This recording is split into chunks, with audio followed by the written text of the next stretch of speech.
ये देश का चुनाव है। पूरे देश के अंदर लोग इस देश के भविष्य के लिए वोट कर रहे हैं और मुझे लगता है कि जिस तरह 2 बार प्रचंड बहुमत से नरेंद्र मोदी जी को इस देश ने प्राइम मिनिस्टर बनाया, तीसरी बार भी उसी तरह से देश प्रधानमंत्री नरेंद्र मोदी को ही चुनेगा। देखिए, ये जो लोग हैं ये जोकर हैं। ये खुद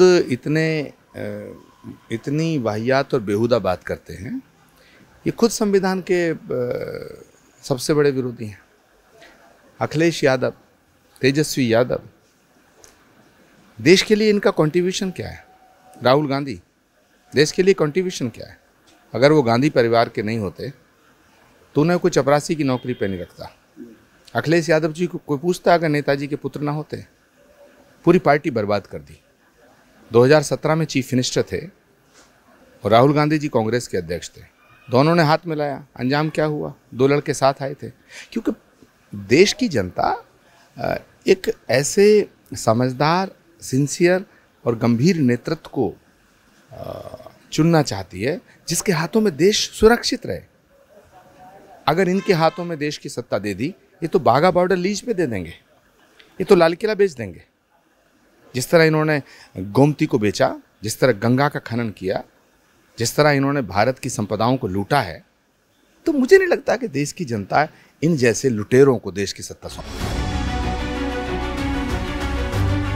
देखिए, वो तो राम का मजाक बनाते हैं, वो तो हमारे देवी देवताओं का मजाक बनाते हैं, सनातन का मजाक बनाते हैं।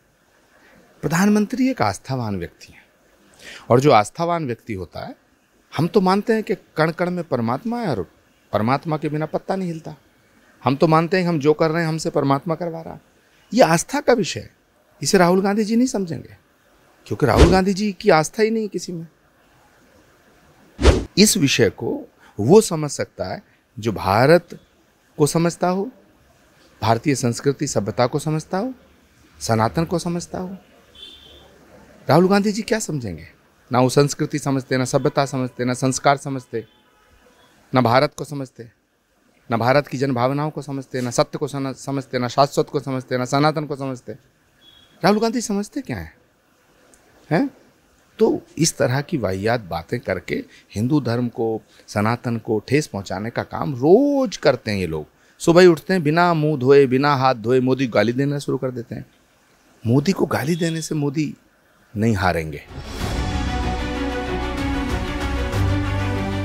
कि राम हमारी आस्था का विषय है, राजनीतिक मुद्दा थोड़ी है। लेकिन राम के बिना इस राष्ट्र की कल्पना नहीं की जा सकती है। राम हमारी आस्था के आधार हैं। भारत और राम अलग नहीं है, सनातन और भारत एक है। सब एक दूसरे से जुड़े हुए हैं। जो सनातन को नहीं समझेगा वो भारत को नहीं समझ सकता है, और जो भारत को नहीं समझ सकता है वो सनातन को नहीं समझ सकता है।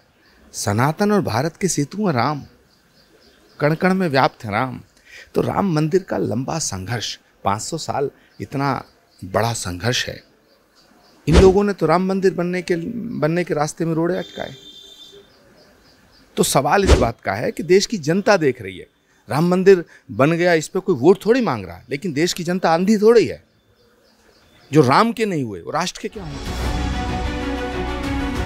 कोई चुनाव नहीं है। 4 तारीख को एकदम स्पष्ट हो जाएगा। तीसरी बार फिर इस देश के प्रधानमंत्री के पद पे नरेंद्र मोदी आसीन होंगे। 4 जून के बाद एक आवाज़ गूंजेगी कि मैं नरेंद्र दामोदर दास मोदी तीसरी बार भारत के प्रधानमंत्री की शपथ लेता हूँ। Thank you.